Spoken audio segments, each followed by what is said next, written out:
They said it so casually you'd think they were offering me a choice of teas. Sleep in the lobby, Grandma. You're used to it.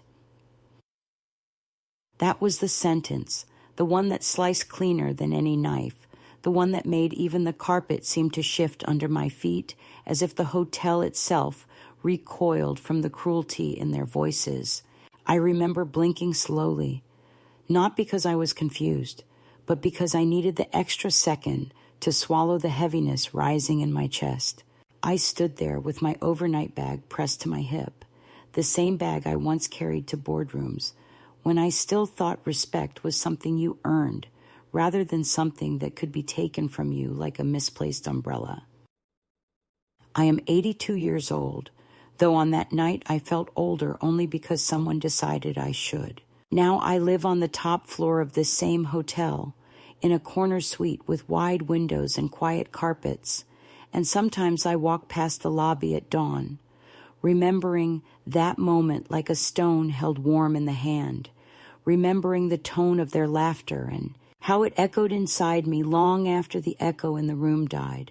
I had flown in for what they called a family weekend, a charming little trip meant to include me, though they had spent the entire week before reminding me not to pack too much, not to expect too much, not to plan anything, because they had all the arrangements under control. I should have recognized those words for what they were, a door half closed in my face. But mothers, even old ones, cling to the fantasy that their children, after all the years of being carried, fed, defended, and forgiven, will eventually soften. I carried that fantasy with me like an old photograph tucked between pages of a book no one reads anymore. When I arrived at the hotel, the air smelled of rosemary and money, the kind of crafted luxury that doesn't tolerate inconvenience. They checked themselves in with the swiftness of people who want to be seen, people who like the performance of belonging to places like this, while I stood slightly behind them, waiting for the moment my son would turn, meet my eyes, and lift his hand in that gentle half wave he used to give me when he was little. He didn't look back. His wife did, but only to give me a tight managerial smile that suggested she was already exhausted by my presence. There was an issue with the rooms, she said, a mix-up, a minor complication, nothing to worry about. They needed a moment to sort it out with the concierge, and before I could ask anything, she reached over, touched my elbow with fingers too light to be affectionate, and said, "Why don't you wait over there, Martha? Just sit for a bit. We'll call you when we're done." I walked to the armchair she pointed at, brown leather, polished to a shine that reflected the overhead lights, and lowered myself into it with more care than I usually need, partly because my knee was stiff from the flight, partly because something in the air felt off, a quiet warning humming just behind my ribs. I sat with my hands folded neatly, watching them from the corner of my eye as they leaned over the counter, whispering to each other, occasionally glancing my way with expressions that collapsed into annoyance when they thought I wasn't looking. I wasn't prepared for the sentence that followed. I wasn't prepared for the way my son avoided my gaze as his wife's voice drifted toward me like perfume, sweet, artificial, and impossible to ignore. "Let her sleep in the lobby if she's tired. She likes doing that." She said it lightly, a joke meant for the concierge, for the people standing behind them, for anyone who needed reassurance that the old woman with the small bag and the hopeful posture wasn't someone important. My son didn't laugh. He didn't defend me either. He simply nodded as if agreeing to a harmless suggestion, as if I were a jacket they didn't know where to hang. I felt the words enter me like a cold current, and for a moment I simply sat there, letting the lobby noises wash over me, the ring of elevator doors, the shuffle of suitcases on tile, the crisp politeness of the staff greeting guests with a brightness they never wasted on me. I wanted to ask why. Not the small why, the logistical one, but the large one, the one that had been building for years in the quiet spaces of holidays and birthdays and unanswered calls. Why the distance? Why the growing impatience when I spoke? Why the careful, embarrassed way they introduced me in public, as if I were not the foundation upon which their comfortable lives had been built? But I did not ask. Age teaches you something youth never understands. Some questions do nothing but bruise you further. So I folded my hands tighter, leaned back, and pretended that the ache in my chest was nothing more than indigestion. I remember the scent of the fresh flowers on the table beside me. Lilies, too strong, the kind that tried too hard to be elegant. I remember the pattern on the rug, swirling lines that reminded me of a river I used to visit when I was young and full of a future. I remember the distant clink of glasses from the bar, laughter rising and falling like waves I wasn't part of. But what I remember most was the weight of my son's silence, the way he walked away without looking at me, the way his wife's heels clicked sharply across the floor as she followed him, their figures merging seamlessly with the people checking in, laughing, living, moving forward. I sat there long enough for the lobby to shift from afternoon brightness to the softer, golden light of early evening. No one came back for me. No one called my name. Guests arrived, received their keys, and disappeared into hallways lined with expensive wallpaper. A group of business travelers passed by, one of them giving me a polite nod, as if I were a piece of forgotten luggage someone hoped an owner might claim. A couple dressed for dinner walked by hand in hand, the woman glancing at me with a mix of pity and confusion. And still I sat, my bag at my feet, my back straight, my breath slow. What people don't understand is that abandonment doesn't always feel like a sudden betrayal. Sometimes it feels like a confirmation, a quiet, heavy sentence you've heard whispered for years finally spoken aloud. I didn't cry. There is an age after which tears become too expensive, but I did feel something loosen in me, something small but irrevocable, like a knot I'd been tightening for decades, suddenly letting go. I didn't know then that this unraveling would lead me somewhere unexpected, somewhere powerful, somewhere entirely my own. I only knew that I had been set aside like a misplaced object, and that knowledge settled in my bones with a cold clarity that refused to be ignored. I'm telling this now from the safety of my own suite upstairs, the one with the thick curtains and the soft, forgiving armchair, the armchair that has never once made me feel unwelcome. I look down at that lobby sometimes, at the very chair where I once waited, and it looks different now, smaller, less threatening, like a stage prop after the play has ended.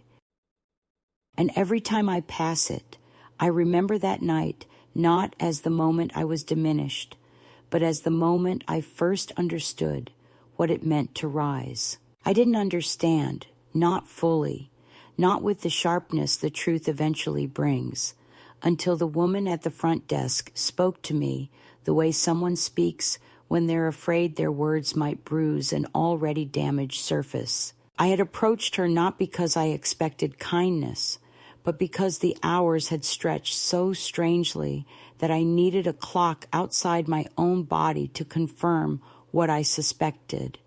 No one was coming back for me. The lobby had shifted twice, first when the afternoon crowd thinned, then when the evening guests arrived, and with each shift, I felt the quiet certainty form like frost on a window pane. Still, I stood in front of the counter with a small, polite smile, as if holding myself with dignity could rewrite the facts. I asked whether my son had left a message for me, whether he had perhaps returned to the desk, whether there had been any update. The clerk, a young woman with a name tag that shimmered under the overhead lights, looked at me with a softness I had not seen directed at me all day, the kind that makes you realize people have noticed more than they say. She clicked a few keys, hesitated, clicked again, and then lifted her eyes, and I knew before she spoke that the truth had been sitting there the entire time, waiting for me to finally claim it. She said my son and his wife had checked into their room hours earlier, and that no additional key had been requested. She said it gently, her voice a careful ribbon, and though she did not say the exact words, "They abandoned you," I heard them anyway, louder than the televisions, louder than the rolling suitcases, louder even than my own heartbeat. I thanked her, or at least I think I did, because manners are such old bones inside me that they hold even when flesh fails. I walked to the side of the counter, not to sit, but to steady myself, and for a moment I felt the weight of every decade gather in my knees. I realized then that the ache in my legs, the dryness of my throat, the stiffness in my fingers were not from age alone, but from the simple, devastating fact that I had waited for people who had not thought of me once.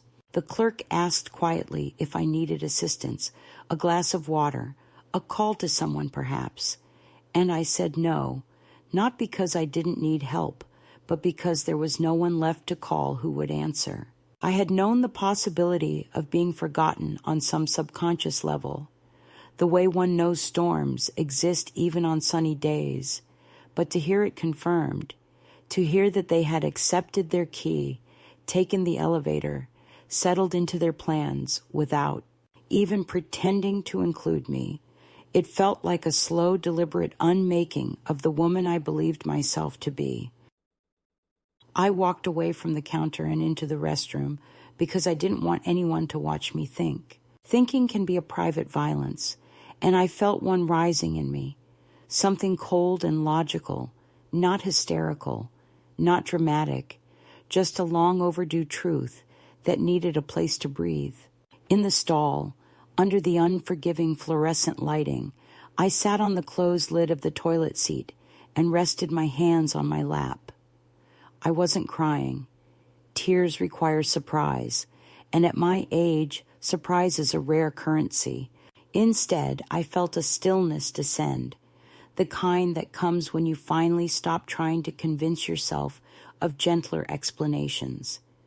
There had been no mistake, no mix-up, no misunderstanding.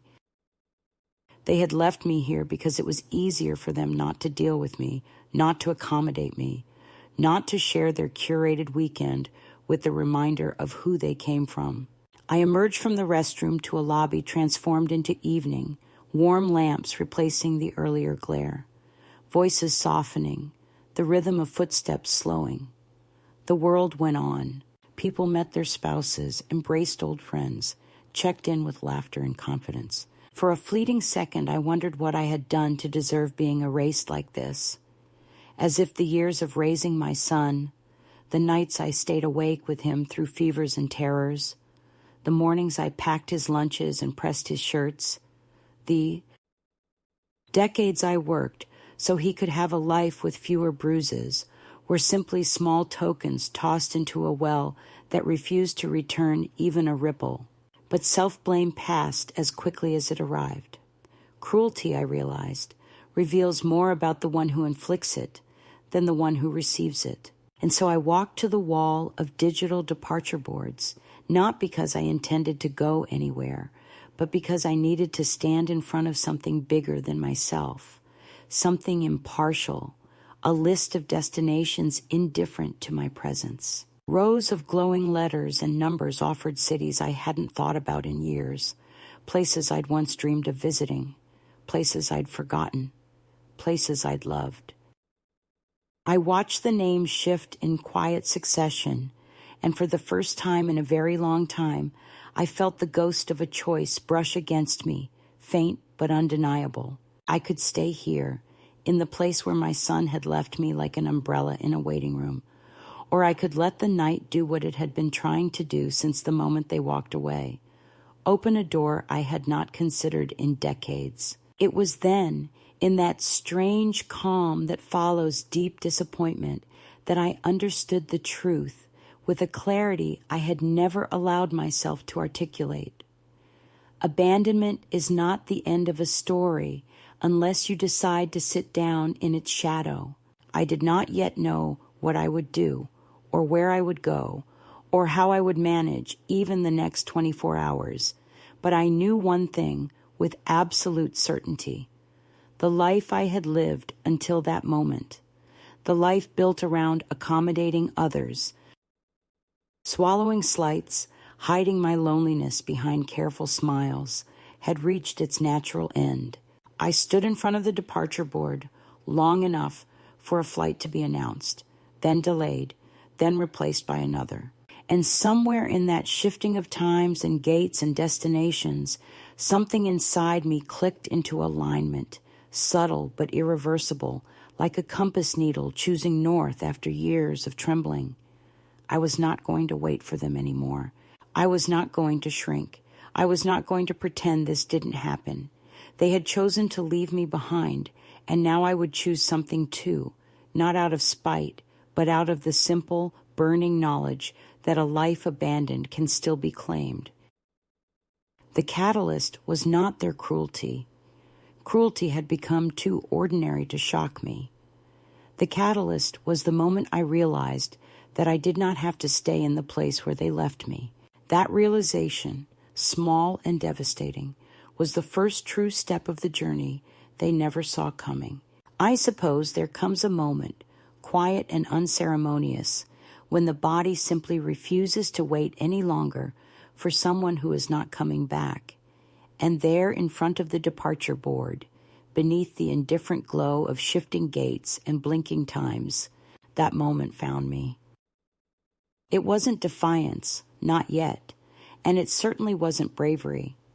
It was something softer, a kind of resignation that had been fermenting for years beneath layers of politeness and habit, hardening the way neglected fruit turns into something with an unexpected bite. I reached into my bag for no particular reason, except perhaps to feel the weight of my own belongings, small as they were, and something about the feel of that familiar worn leather, the same one I had carried to conferences and hospital rooms and school recitals, made me straighten my spine with a slow, deliberate care. I felt foolishly exposed in that vast lobby, foolishly old, foolishly reliant on people who had not thought of me once since the moment they stepped into the elevator. But with each passing second, that feeling gave way to something stranger, a distant, nearly forgotten sense of possibility. I didn't decide to buy a ticket to anywhere dramatic. There was no cinematic impulse toward palm trees or foreign languages, no sudden craving for reinvention in a place where no one knew me. I simply found myself walking toward the ticket counter because standing still felt too much like obedience. The young woman behind the desk wore her hair in a braid that reminded me of how I used to braid my son's toy horsetails when he was a toddler. She had that same earnest concentration in her eyes, as if everything she touched mattered. When she asked where I was headed, her tone carried no judgment, only the neutral curiosity of someone who sees hundreds of strangers a day.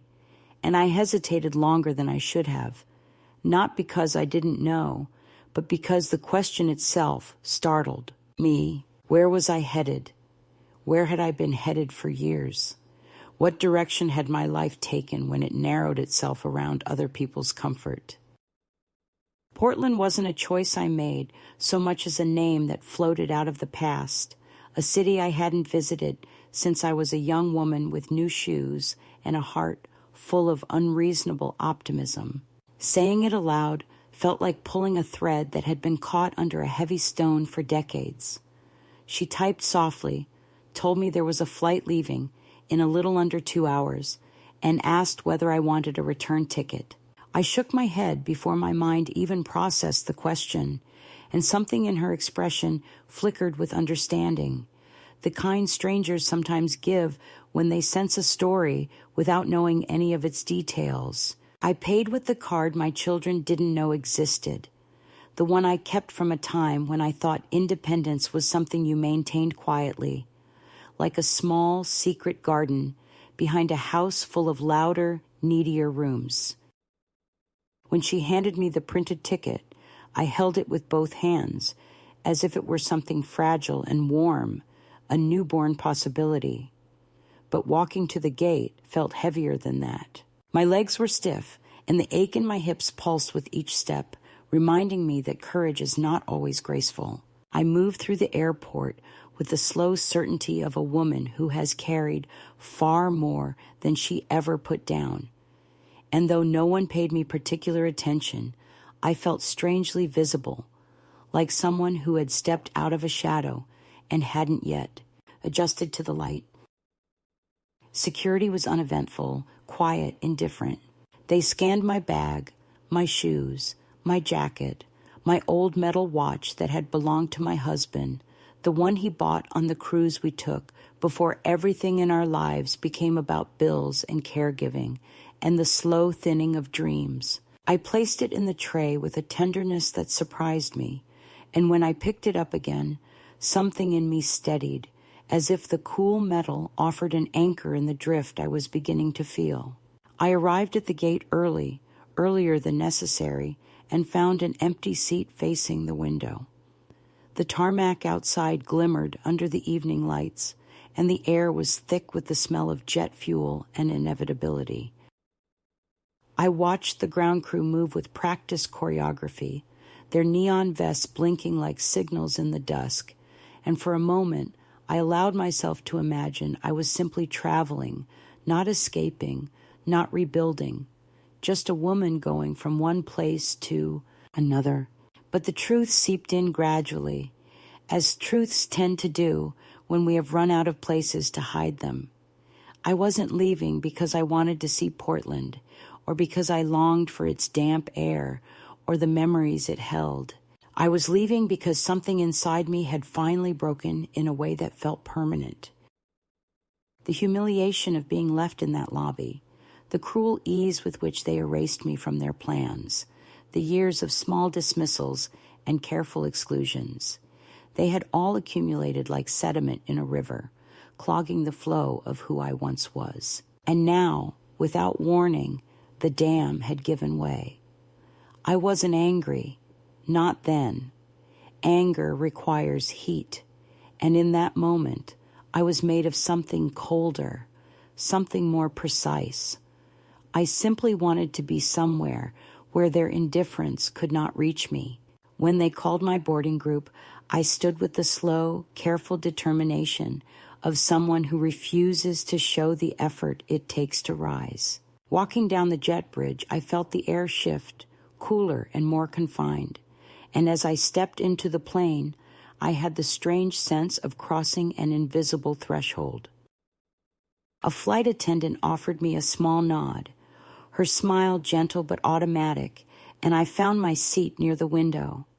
I stored my bag under the seat in front of me, smoothing the fabric of my skirt as I sat down and rested my hands on my knees. The plane filled around me with the ordinary noise of travel, rustling bags, low conversations, the soft thud of overhead bins closing. None of it belonged to me, and yet it felt like the closest thing to belonging I had experienced in a long time.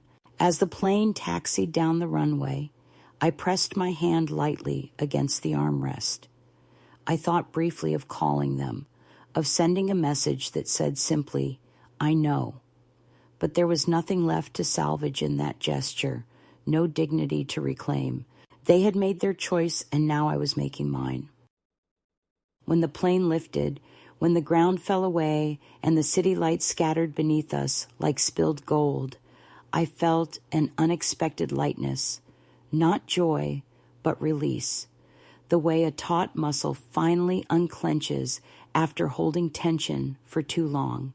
I watched the patterns of the streets grow smaller and smaller until they blurred into a soft grid, and I breathed deeply for the first time in years. Later, when the plane settled into its smooth humming ascent and the cabin lights dimmed, I closed my eyes and realized that the escalation had already begun. Not the dramatic kind with shouting or doors slamming, but the quiet, irreversible kind, that begins when a woman stops accepting the place she has been told to occupy and steps, even trembling, into a space she chooses for herself. I did not know then what awaited me on the other side of that flight.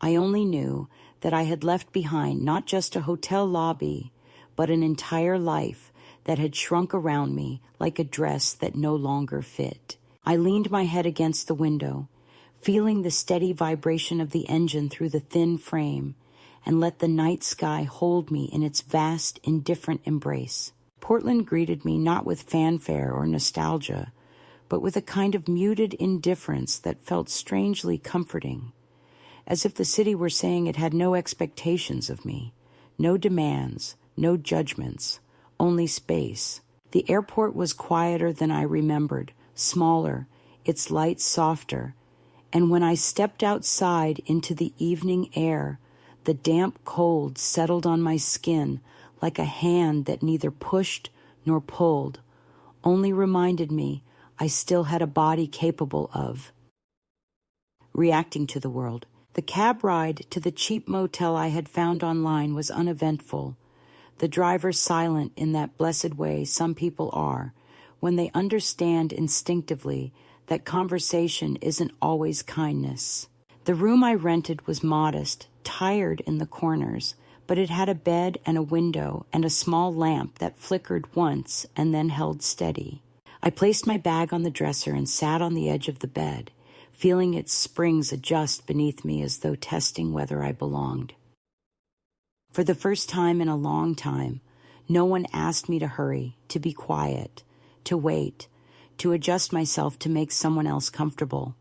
I was entirely, disorientingly alone, and for a moment that solitude felt both like a wound and a cure. The next morning I walked the neighborhood with the tentative steps of someone relearning balance. My muscles protested, my breath puffed in the cold air, and yet with every block I felt something loosening inside me, like a stubborn knot finally beginning to unravel. I found a small bakery with fogged windows and a woman behind the counter who looked at me as though people my age belonged in her space, not as burdens or relics, but as customers who might choose a scone simply because they felt like it.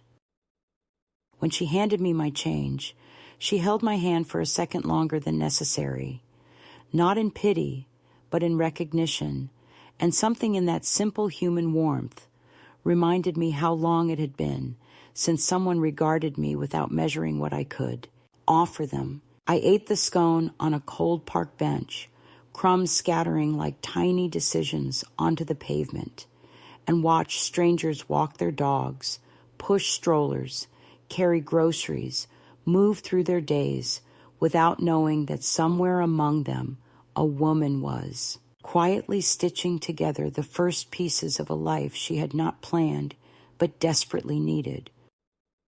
Later, when I stood in front of the corkboard in the bakery and saw the handwritten note that said room for rent, quiet lady preferred, I felt a small current of synchronicity run through me, a sense that perhaps the world wasn't entirely indifferent to my steps. The handwriting was blocky, firm, the kind of script that suggested someone who had lived long enough to tolerate little nonsense. Calling the number felt like stepping off a ledge, not because I feared falling, but because I had forgotten the sensation of choosing my own direction. The voice that answered was raspy and impatient, which oddly comforted me. I didn't need kindness, only honesty. When she questioned my age, my cleanliness, my lack of boyfriends, I found myself laughing softly, a sound I hadn't made freely in years, and to my surprise, she didn't return the laugh with suspicion. She simply told me to come by at 4 and bring cash. Her briskness felt like a door cracking open. Her house was worn, but dignified, the paint peeling in a way that suggested stubbornness rather than neglect. She opened the door with a cigarette hanging from her lips and a cat winding around her ankles like a creature with opinions about everything. Joyce, that was her name, looked at me with the clear, assessing gaze of a woman who had lived long enough to have no patience for pretense, and for reasons I still cannot fully explain, I felt myself relax under that scrutiny rather than shrink. The room she offered me was small, its furniture scarred by time, but the light from the window poured into it, as if to say that sunlight didn't care who owned the bed beneath it. I handed her the week's rent, watched her pocket it without counting, and realized I had not felt that kind of trust in years. Not trust in her necessarily, but trust in myself, in my decision, in my ability to navigate whatever came next. Living under Joyce's roof was not comfortable in the traditional sense, but it was profoundly human. The house creaked like an old woman clearing her throat. The cat patrolled the halls with an air of authority, and Joyce herself moved with the unapologetic rhythm of someone who survived too much to soften her edges for guests. She didn't ask why I came to Portland, didn't pry into my history with questions disguised as concern, didn't offer sympathy or analysis. She simply handed me a grilled cheese sandwich the first night and said she hated eating alone.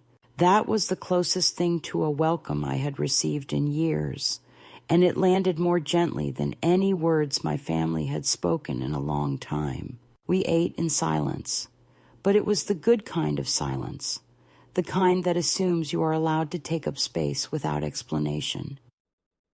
The next morning, when I found the small cafe with the help wanted sign, I stood outside the door for several minutes, not because I was unsure, but because I needed to gather the courage to imagine myself working again. Age has a way of persuading you that usefulness is a thing measured only in how quiet and accommodating you can be. But standing there with the cold wind tugging at my coat, I remembered that I had once been formidable, that I had held jobs and responsibilities, and had been capable of far more than the small, tidy roles my family had forced me into. Inside, the cafe smelled of burnt toast and steam, and the woman at the counter looked at me with a mix of surprise and curiosity when I asked to apply for the position.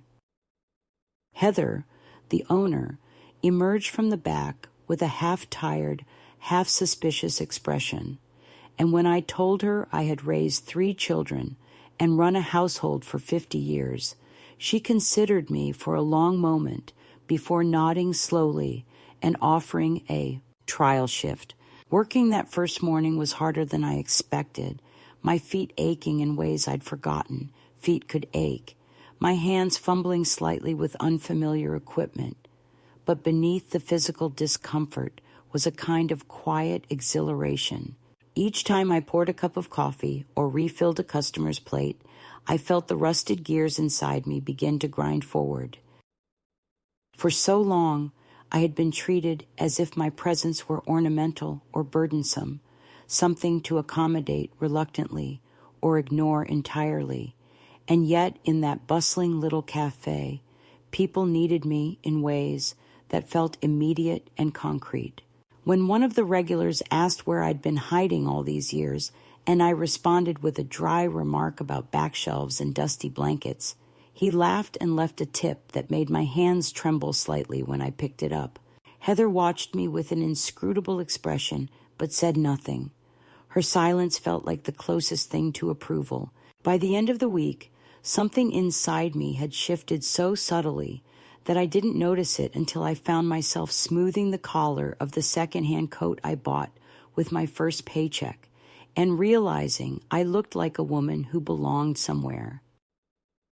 Not everywhere, not to everyone, but somewhere real, somewhere chosen. Walking back to Joyce's house that evening, the coat warm around my shoulders, I felt the air settle differently in my lungs, as though my breath had rediscovered a rhythm lost beneath years of forced stillness. I didn't know then how deeply the past would try to reclaim me, or how loud the echoes of my old life would grow. But in that brief, fragile stretch of days, I had stepped into a new trajectory without even realizing my feet had left the old path. The strange thing about rebuilding a life you never planned to leave is that it doesn't happen with loud revelations or cinematic confrontations. Instead, it begins with the smallest, quietest tremors, like the subtle shifting of the ground long before an earthquake makes itself known. I didn't realize the first tremor was the letter slipped under the door of my room at Joyce's house, a thin envelope with my name written in that hesitant, looping handwriting I had only ever seen on birthday cards, mailed from a child who still cared. When I opened it and saw Kieran's words, I felt something in my chest tighten, not in pain, but in recognition, as though a part of me that had been braced for impact suddenly released its hold and allowed the truth to settle. He was the only one who noticed my absence not as an inconvenience, but as a wound. And as I read his letter, sitting at Joyce's crowded kitchen table, surrounded by the faint smell of onions and the erratic hum of an old refrigerator, I felt the first flicker of a connection that still had warmth in it. Yet even that small light cast shadows, because where there is one voice calling out in concern, there are always others waiting to reclaim what they believe is theirs. For a few days, I allowed myself to move through the routines I had built, working mornings in the cafe, learning the subtle rhythms of Heather's approval, sharing quiet dinners with Joyce in a kitchen that was never truly clean, but always lived in. And during those days, I had the illusion that the past could remain behind me like a closed door. It wasn't naivete.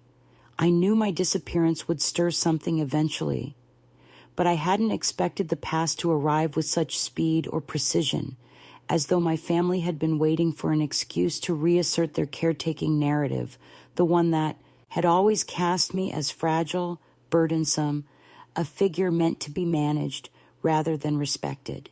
The article came first, printed in glossy performative concern, a piece mailed anonymously to the house, with my own smiling face, trapped in an old photograph above the headline, "Missing Matriarch," as if I were a lost heirloom instead of a living woman who had chosen invisibility over humiliation. Reading their quotes, my son's clipped insistence that I was vulnerable, Lisa's trembling assertion that something terrible must have happened to me, produced a sensation that was neither anger nor disbelief, but a cold, steady amusement that bordered on grief.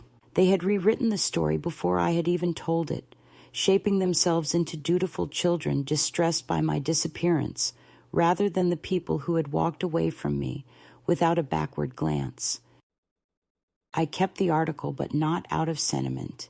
It was a reminder of how easily people will perform empathy when they believe an audience is watching. When I brought it to the cafe, Heather glanced at it once and muttered something under her breath about people who only worry when they lose control. And though she didn't know the details, her bluntness settled inside me like a weight I could brace against. But the second tremor came with a face, not an envelope. I saw Lisa standing outside the cafe window one morning, her expensive coat pressed tightly around her like armor she hoped no one could see through. She didn't enter, didn't wave. She simply stared for a moment, long enough for her expression to shift from certainty to doubt, and then she turned away. I felt no fear, only an odd anticipation, as though I had been expecting the past to manifest in exactly this form, not as remorse, not as reconciliation, but as surveillance. I didn't tell Joyce or Heather what I saw, though both of them sensed something in the tension of my shoulders that night. Instead, I moved through the next few days with an awareness that felt sharper than it had in years.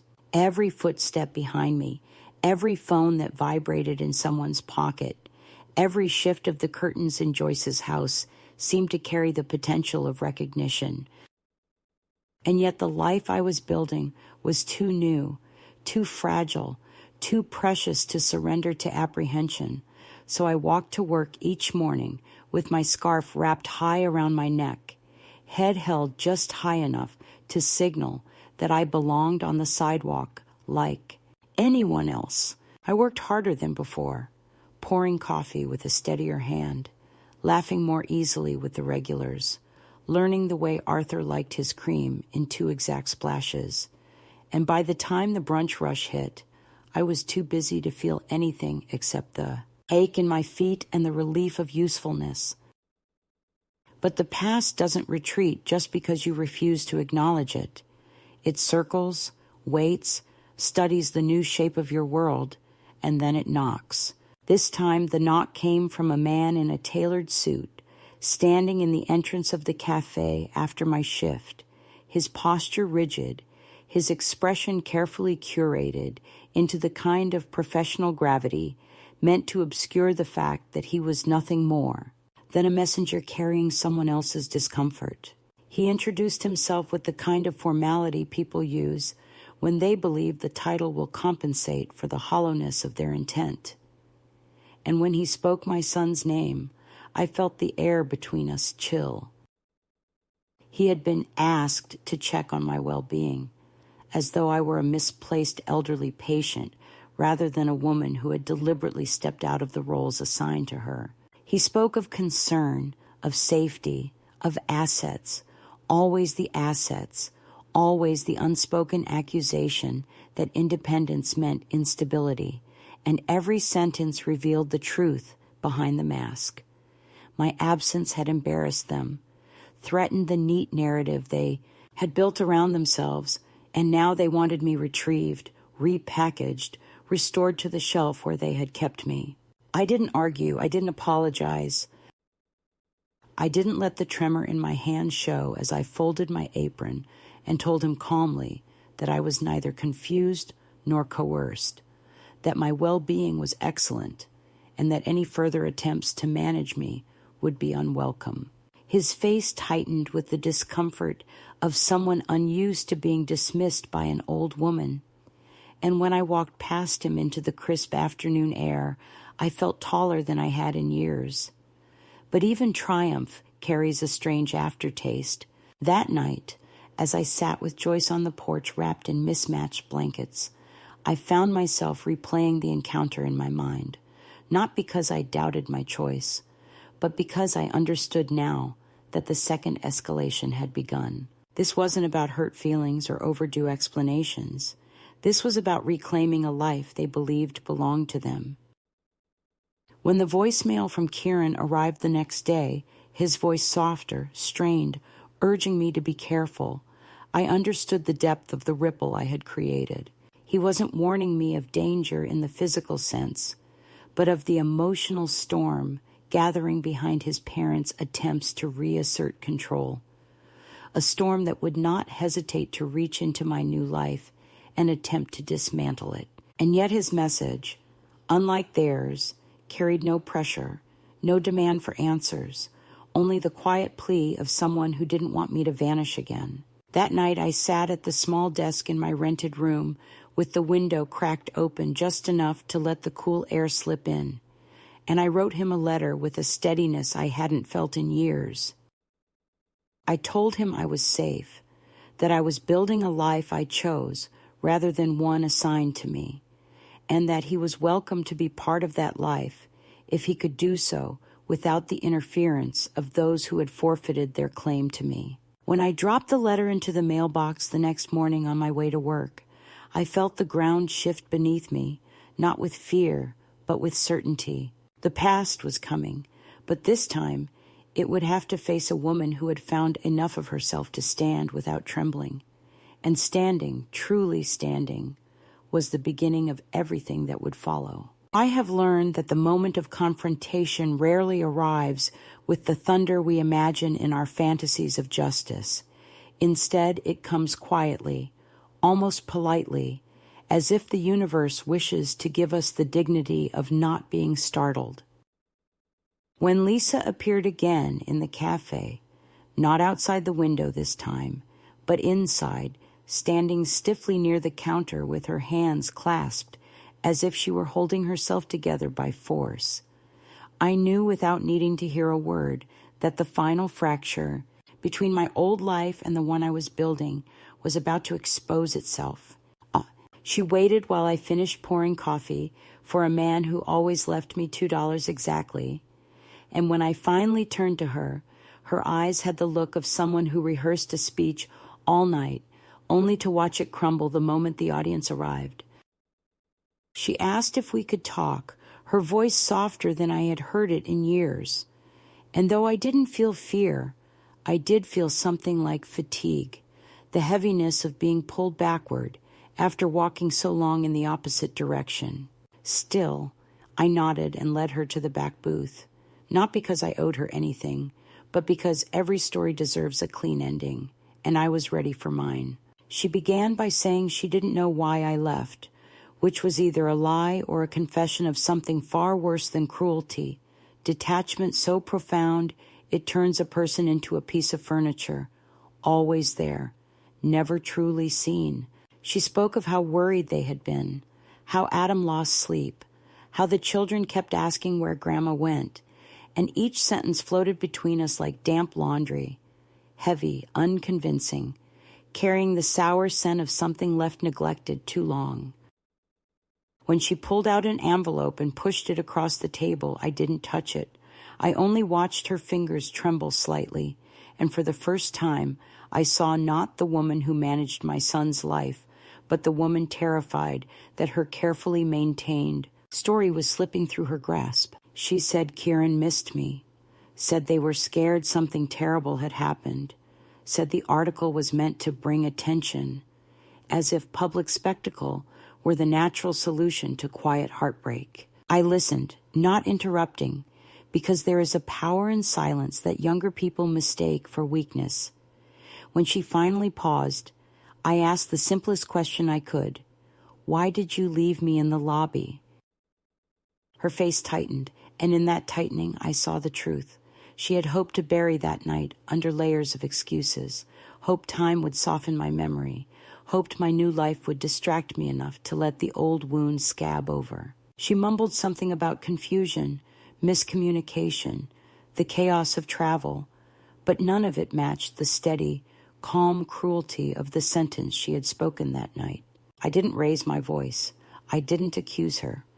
I didn't give her the drama she might have felt more equipped to answer. I simply said, "You left me because it was easier for you." And when she didn't deny it, the last thread between us snapped. She didn't stay long after that. She muttered something about Adam wanting closure, about wanting me to come home, about things being misunderstood, but the words were weightless. When she left the cafe, she walked quickly, almost running, as if the door behind us were on fire. I sat in the booth for several minutes, my hands resting on the table, the fading warmth of her presence still lingering in the air. And in that quiet, I understood something that had eluded me for years. They didn't want me back. They wanted the version of me who never questioned anything, who smiled through erasure, who shrank herself into whatever shape their lives required. That woman was gone. She had been gone since the moment I purchased a one-way ticket. Later that afternoon, as I walked home along the familiar route with the scent of wet pavement rising into the cool air, I found the world unnervingly still, as if holding its breath for the next movement. Joyce was on the porch, her elbows resting on the railing, her cigarette glowing in the gray light. When she asked if I was all right, I told her yes, and it was not a lie. Something inside me had settled. Something had aligned. Something had ended cleanly. But endings, I have learned, are rarely enough on their own. They must be sealed, anchored, reinforced with something that leaves no room for doubt. That night, I sat at the small kitchen table after Joyce had gone to bed, the only light coming from the flickering bulb above the sink, and I drafted a letter. Not an emotional plea, not a confession, not a lament. No, I wrote a declaration. It was addressed not only to the lawyer who had come to retrieve me like misplaced property, but to the entire machinery of expectation that had for decades nudged me into silence. I wrote that I was of sound mind and living exactly where I wished to live, that any attempts to coerce, pressure, or rescue me would be treated as harassment. I wrote in the firm, looping script I had once used to sign mortgage papers and medical documents and permission slips for field trips. I wrote as a woman who had finally remembered her authority. When I sealed the envelope and placed it beside the front door to mail in the morning, I felt the click of finality inside me as unmistakable as the closing of a heavy gate. But the true culmination came not from the letter or from Lisa's nervous visit. It came the next day in the cafe, when the door opened and my son entered, not the version of him polished by his wife or softened by public performance, but the raw, unsettled man beneath all of that, a man who had realized too late that his mother was no longer a silent continent he could map at his leisure. He didn't shout, didn't cause a scene, but the tension in his jaw carried the weight of all the questions he hadn't known he would someday need to ask. He said he needed 5 minutes. I wiped my hands on my apron, met his eyes, and walked with him to the corner table.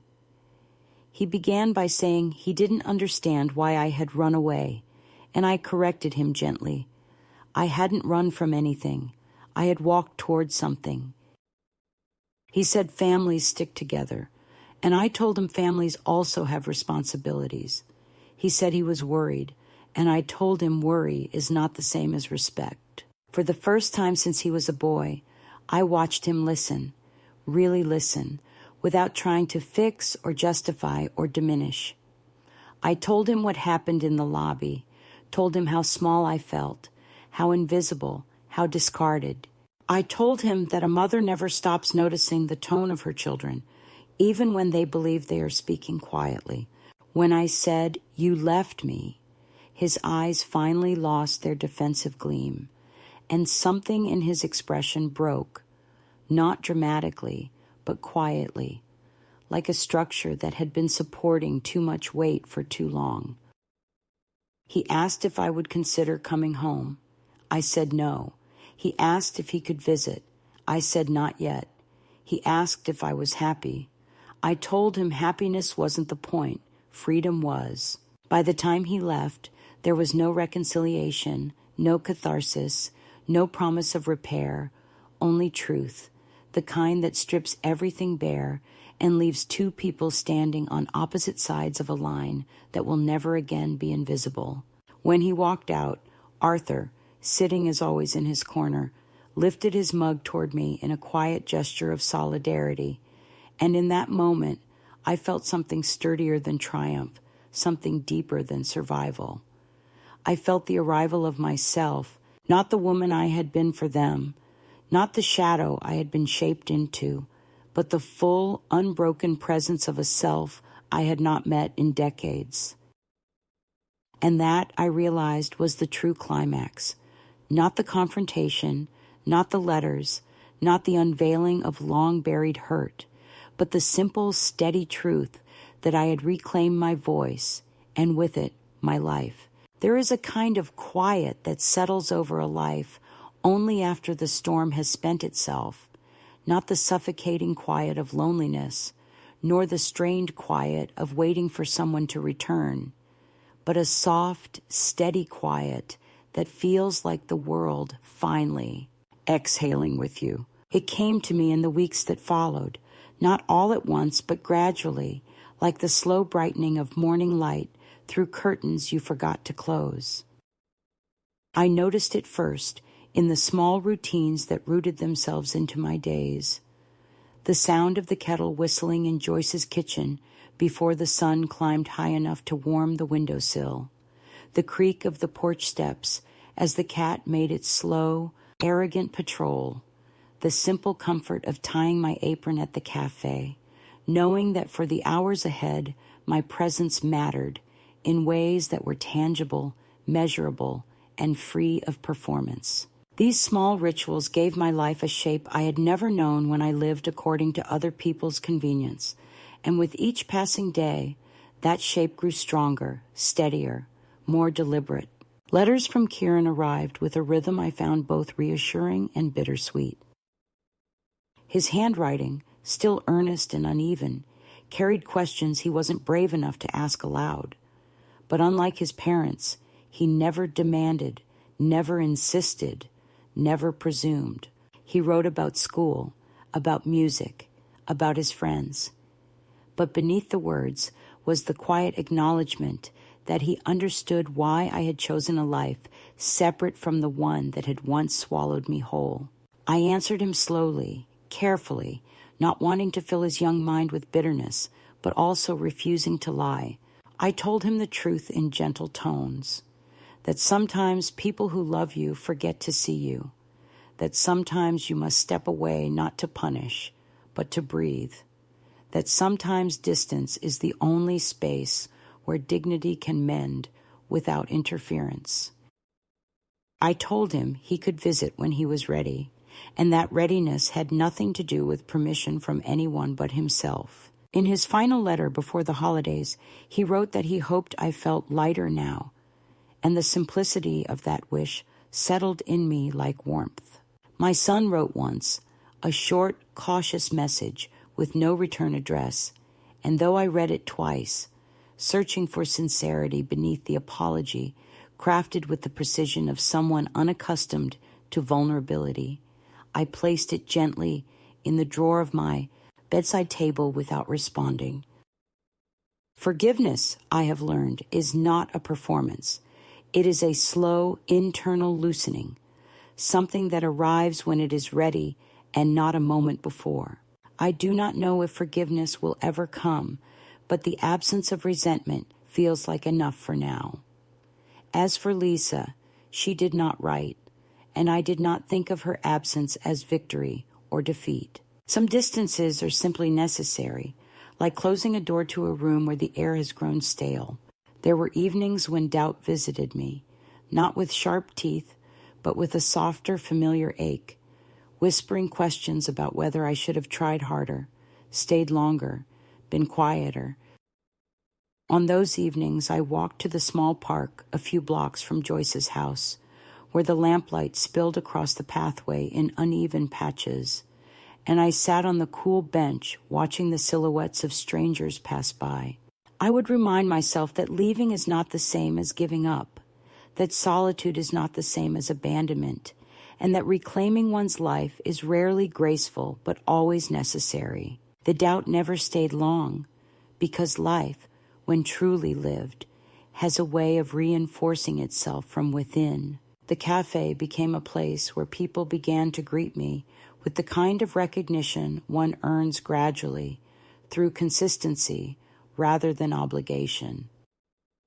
They asked for me by name, remembered my stories, shared small pieces of their days with me, and though none of them knew the whole of what had led me there, they accepted the woman before them without requiring an explanation. Heather, in her brash, guarded way, once told me that I added gravity to the place, and though I laughed it off, her words stayed with me.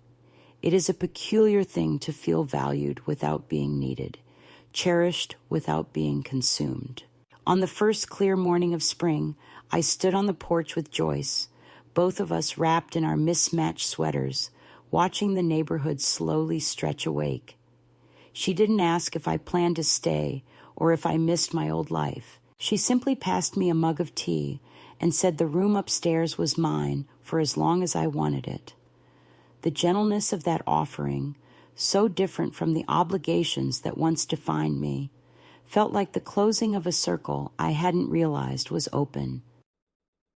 I understood then that the resolution I had been moving toward wasn't a final confrontation or a dramatic declaration. It was this quiet certainty that I belonged to myself again, wholly and without apology. And if any woman older than I ever finds herself reading these words, seated perhaps in the dimness of a house that feels too quiet or a room where she feels too small, I hope she hears me clearly when I say this. You do not owe your life to people who cannot hold it with care.